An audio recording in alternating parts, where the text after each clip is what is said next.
உறுப்பினர் கணேஷ்குமார் அவர்கள்.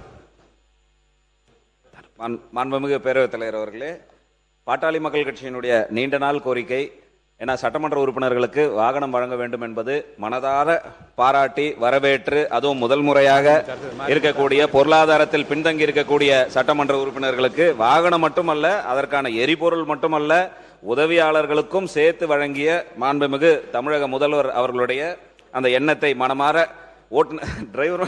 ஓட்டுநர் உட்பட அனைவரையும் கொடுத்திருக்கக்கூடிய மாண்புமிகு தமிழக முதல்வர்களுக்கு பாட்டாளி மக்கள் கட்சியின் சார்பாக மனமார்ந்த நன்றியை மீண்டும் மீண்டும் தெரிவித்துக் கொண்டு, இரண்டாம் முறை சட்டமன்ற உறுப்பினராக இருக்கக்கூடிய எங்களையும் கொஞ்சம் கனிவோடு பார்த்து, ஏன்னா அனைவருக்கும் தான் சொல்லியிருக்காங்க.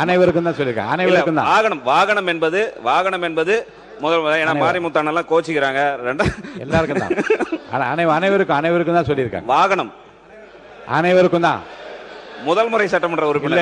இல்ல அனைவருக்கும் கோப்பி மிக்க மகிழ்ச்சி.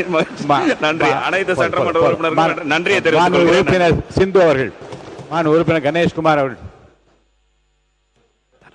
மாண்புமிகு பேரவைத் தலைவர் அவர்களே, பாட்டாளி மக்கள் கட்சியினுடைய நீண்ட நாள் கோரிக்கை, ஏன்னா சட்டமன்ற உறுப்பினர்களுக்கு வாகனம் வழங்க வேண்டும் என்பது மனதார பாராட்டி வரவேற்று, அதுவும் முதல் முறையாக இருக்கக்கூடிய பொருளாதாரத்தில் பின்தங்கி இருக்கக்கூடிய சட்டமன்ற உறுப்பினர்களுக்கு வாகனம் மட்டுமல்ல, அதற்கான எரிபொருள் மட்டுமல்ல, உதவியாளர்களுக்கும் சேர்த்து வழங்கிய மாண்புமிகு தமிழக முதல்வர் அவர்களுடைய அந்த எண்ணத்தை மனமாற ஓட்டுநர் உட்பட அனைவரையும் கொடுத்திருக்கக்கூடிய மாண்புமிகு தமிழக முதல்வர்களுக்கு பாட்டாளி மக்கள் கட்சியின் சார்பாக மனமார்ந்த நன்றியை மீண்டும் மீண்டும் தெரிவித்துக் கொண்டு, இரண்டாம் முறை சட்டமன்ற உறுப்பினராக இருக்கக்கூடிய எங்களையும் கொஞ்சம் கனிவோடு பார்த்து, ஏன்னா அனைவருக்கும் தான் சொல்லியிருக்காங்க.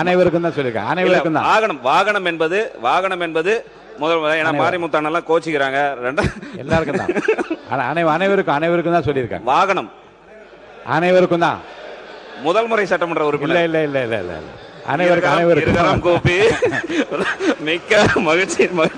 நன்றி. அனைத்து சட்டமன்ற உறுப்பினர்களுக்கும் நன்றியை தெரிவித்துக் கொள்கிறேன். உறுப்பினர் சிந்து அவர்கள்.